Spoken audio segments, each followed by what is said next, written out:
인성과 소양, 용기 2차 시수업을 시작하도록 하겠습니다. 여러분들 지난 차시에서 활동자료 1 올렸었는데요. 활동자료 1을 완성하셔서 파일로 제출을 하셔도 되고 또 출력물을 과사무실에 맡겨 놓았으니까 완성해서 파일북에 껴서 제출일 공지하면 그때 같이 제출해 주시면 됩니다.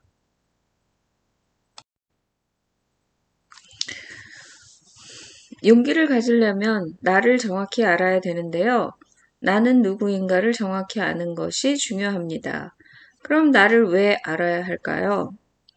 자기의 욕구나 자기의 이미지를 왜곡하고 있는 그대로의 자기의 모습을 수용하기 어렵기 때문입니다. 지난 차시에서도 함께 살펴본 바와 같이 자신에게 진실하기 위해서는 용기가 필요하죠. 자신에게 진실하면 자기의 진실성은 자기 충족적인 속성이 있어서 사람들은 내면적인 만족감을 느끼게 된다고 합니다. 반대로 자신에게 진실하지 못하고 거짓말이나 또는 위선적인 행위를 했다고 한다면 사람들은 죄책감을 느끼고 자기 혐오에 빠지게 됩니다. 이렇듯 현실 자아와 이상적인 자아 간에 차이가 있는 것처럼 자기 자신에게 진실하지 못하고 또 자기의 이미지를 왜곡하거나 이렇게 자기의 모습을 수용하지 못한다면 자기 자신을 정확히 알 수 없게 된다고 할 수 있겠죠.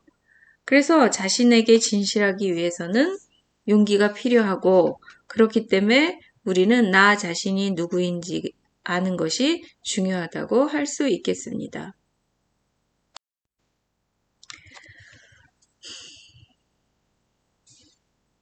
미국의 심리학자 칼 로저스는 자기의 진실성에 대해서 3가지 질문을 던지고 있는데요. 당신은 당신의 정서를 감추는가? 당신은 당신 자신에게 엄격한가? 당신은 자신을 맨 뒤에 두는가를 기본적인 자기 진실성의 질문으로부터 시작한다고 합니다. 미국의 심리학자 칼 로저스에 의하면 인간이 진실하지 못한 이유는 자신의 진정한 감정과 믿음을 잘 인식하지 못하기 때문이라고 하죠. 자아 개념의 가장 기본적인 의미는 나는 누구인가 라는 질문에서 시작된다고 할 수 있습니다. 1992년엔 심리학자 브루스 브레켄 박사는 자기 개념과 관련된 6개의 특정 영역을 제시했었습니다. 사회적 다른 사람들과 상호작용하는 능력이 있는 영역을 비롯한 기본적 욕구 충족시키는 능력, 감정 상태에 대한 인식, 외모나 건강, 신체 상태 및 전반적인 외모에 대한 느낌, 또 학교에서의 성공 혹은 실패, 그리고 가족 단위 내에서 얼마나 잘 기능하는지 여부 등을 들고 있었습니다. 이렇게 자아 개념의 형성은 어릴 때부터 시작이 되면서 평생 계속된다고 할 수 있습니다. 인간이 태어나서 자아 개념이 가장 크게 성장을 경험하는 시기는 유아기와 청소년기 사이라고 할 수 있습니다. 한 교육 매체 소트코에 따르면 인간은 모두 2세가 될 때 다른 사람들과 차별화되기 시작하며 3, 4세에 이르면 신체적 특성에 대해 다른 이들과의 차이점을 이해하기 시작한다고 합니다. 6세가 되면 자신이 원하는 것과 필요한 것에 관해서 의사소통할 수 있을 뿐 아니라 사회적 집단 측면에서 스스로를 정의할 수 있는 그러한 단계까지 도달하게 된다고 합니다. 이후 11세 시기에 도달할 때까지 자신과 친구, 또래와의 비교가 이때 시작된다고 합니다. 이상적인 자아상을 그렇기 때문에 이때 발전시키기 시작한다고 할 수 있죠. 사춘기에 이르게 되면 전환점에 도달하게 되는데 이때 자기 개념이 확립이 되면서 다양한 역할과 인물 및 자아를 실험하게 됩니다. 이렇듯이 자아 개념은 어릴 때부터 형성되기 시작하지만 지속적으로 자기 개념이 변화되면서 유동적으로 변화하게 됩니다. 심리학자 칼 로저스는 자기 개념에는 자기 이미지, 또 자존감, 이상적인 자아, 이렇게 세 가지의 요소로 칼 로저스는 자기 자아 개념을 이론화하였습니다. 첫 번째로 자기 이미지는 한 개인이 현재의 순간에 자기 자신을 어떻게 보는가에 관한 것입니다. 이에 따라 현실에 근거하지 않을 수도 있지만 이는 자신의 성격 특성에 대해 과장하거나 거짓말을 하는 일부 사람들에게서 나타난다고 할 수 있습니다. 두 번째로 자존감은 내부 및 외부적 요인에 영향을 받는 자아 개념으로 자기 자신에 대한 감정이나 느낌을 뜻한다고 합니다. 또한 자신을 타인과 비교하는 방법이나 다른 이가 자신에게 응답하는 방법, 그리고 자기 자신에게 주는 피드백 유형이 되기도 합니다. 마지막으로 이상적인 자아는 현재와 미래에 되고 싶은 존재로 묘사됩니다. 가령 지금은 현실 자아는 용감하지 않지만 이상적인 자아는 더 용감하고 창의적이며 더 교육을 잘 받을 뿐만 아니라 더 나은 친구로의 존재가 될 수 있다는 이상적인 자아를 갖게 된다고 합니다. 전문가들은 이처럼 자기 개념의 핵심을 이해하는 것이 굉장히 중요하다고 강조하고 있습니다.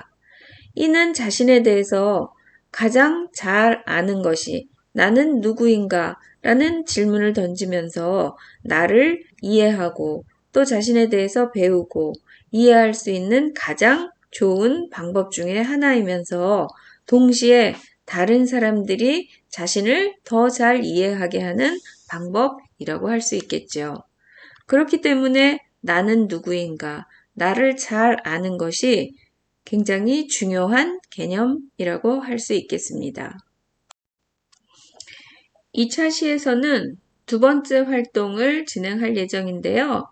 활동 두 번째는 내 삶의 역경 들여다보기 활동입니다. 인간은 누구나 과거에 받았던 충격과 상처가 있기 때문에 그러한 과거에 받았던 충격과 상처는 지금의 현실 자아와 매우 깊은 관련이 있다고 할 수 있습니다. 그러나 우리가 주목할 것은 과거가 아닙니다. 과거와 현재의 관계를 살펴보아서 미래의 걸음으로 삼는 것이 중요하다고 할 수 있죠. 그래서 활동 2에서는 내가 지나온 웅덩이마다 이름을 지어보고 내 삶의 역경을 들여다보는 활동을 진행하기로 하겠습니다.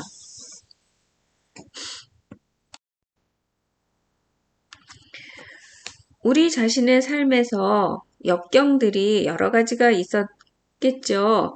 크고 작은 역경들이 있었을 텐데 이것을 자신의 삶에서 웅덩이와 비유해서 경험에 대해 이름을 지어보고 이 웅덩이를 극복하기 위해서 내가 사용했던 대처 방법을 생각해보는 내 삶의 역경 들여다보기 활동을 진행하도록 하겠습니다. 지금 화면에 보여지는 것은 하나의 예시인데요. 웅덩이의 이름을 이 학생은 수능 개망 웅덩이, 배신의 웅덩이, 시련의 구렁텅이 이렇게 이름을 지었죠. 이 웅덩이를 탈출한 방법들은 수능 점수에 맞는 학과에 교차 지원해서 입학하게 됨으로써 탈출을 했고 당시에 들었던 나의 생각은 에라 모르겠다. 일단 다녀보자. 또 현재 나의 재평가는 그런 과정이 있었기에 지금 다른 역량을 갖게 되었다고 생각함. 또 두 번째로 배신의 웅덩이는 친구에게 할 수 있을 만큼 연락을 취해보았다고 합니다.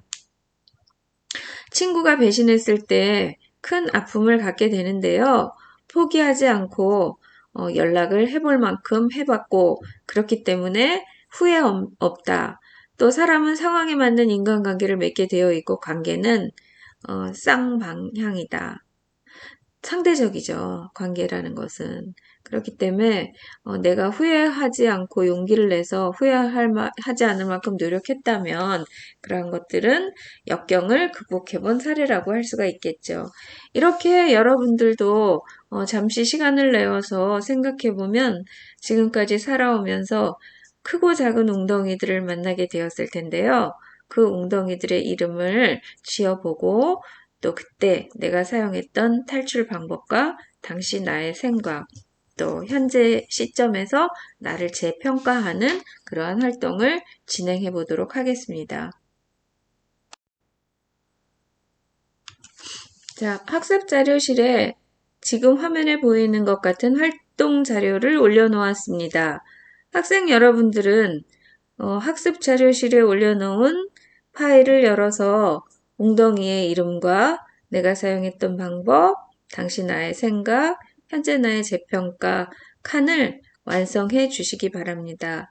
요것들은 파일로 컴퓨터로 작성을 하셔도 좋고요.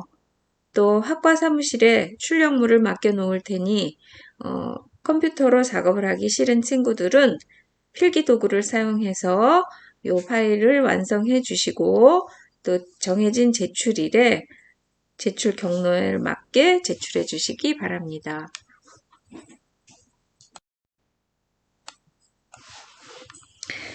역경에 대해서 살펴보면 역경의 세 가지 스타일의 사람들이 존재한다고 할 수 있는데요. 첫 번째로는 포기하는 사람입니다. 힘든 문제나 역경이 다가오면 도망가거나 포기하는 사람이죠. 대부분의 사람들이 여기에 해당이 된다고 할 수도 있습니다. 두 번째로는 안주하는 사람입니다. 역경 앞에서 뚜렷한 대안을 마련하지 못하고 그냥 현상 유지 정도로 적당히 안주하는 사람들이죠. 현실과 가장 잘 타협을 하는 사람이라고 할 수도 있겠죠. 세 번째로는 정복하는 사람입니다. 시련이 다가올 때마다 자신의 모든 능력과 지혜를 총동원해서 기어코 그 역경을 극복하는 사람이라고 할 수 있죠. 이 정복하는 사람은 높은 산을, 험한 산을 등산하는 등산가에게도 비유가 된다고 하는데요. 우리는 사실 1, 2, 3 범주 중에 하나에 속한다고 할 수 있죠. 역경의 크기에 따라서 포기할 때도 있고 안주할 때도 있고 정복을 할 때도 있지만 우리는 계속 성장해 가는 중으로 지금 현재의 시점에서 자기는 지금 현재 어떤 역경이 왔을 때 어떻게 대응했는지 한번 생각해 보시기 바랍니다.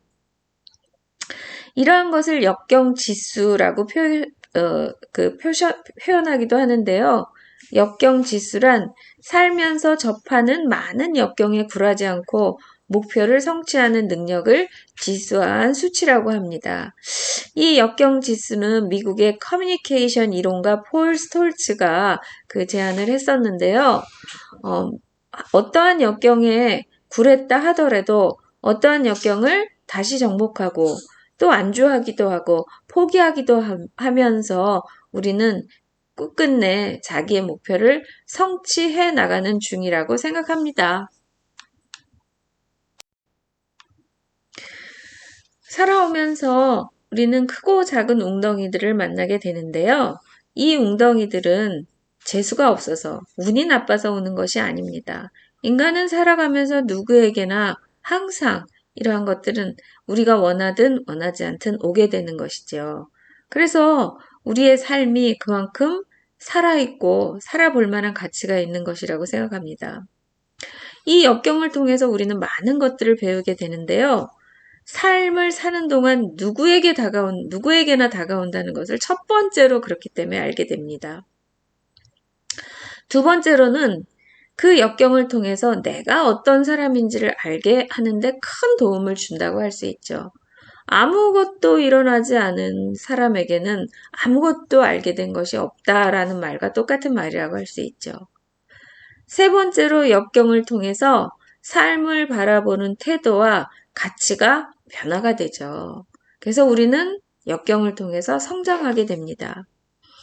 또 이 역경을 극복했을 때 그 역경을 극복했던 방법이라든가 그 시간들은 나의 자아와 나의 정체성을 더 단단하게 만들어준다고 할 수 있죠.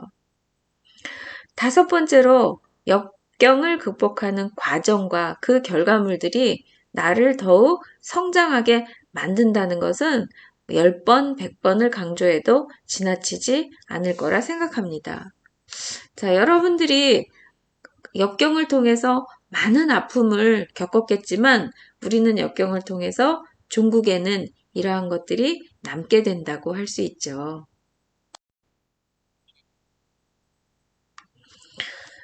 하지만 역경에 처하게 되면 우린 모두 힘들어요.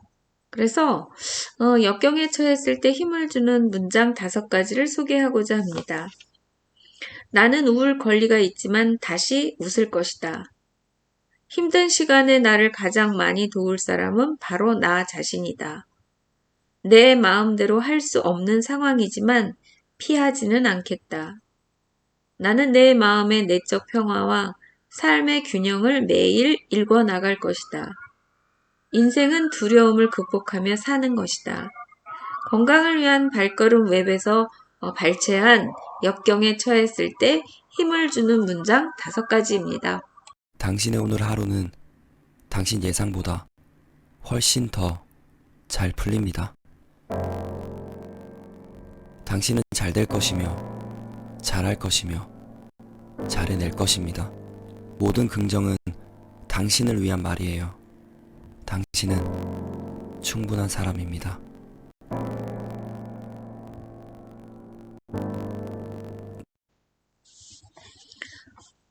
자, 마지막으로 여러분들 나를 위한 응원의 메시지 보내기 활동을 해주시기 바랍니다. 세상에서 가장 소중한 나에게 나를 격려하고자 하는 메시지를 작성하셔서 선생님에게 카톡으로 보내주세요.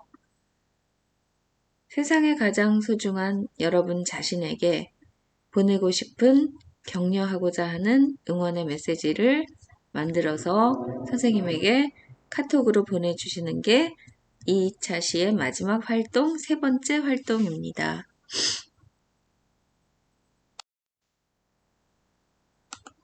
나는 용기란 두려움이 없는 것이 아니라 두려움을 이겨내는 것임을 깨달았다. 용감한 인간은 두려움을 느끼지 않는 사람이 아니라 두려움을 극복하는 사람이다.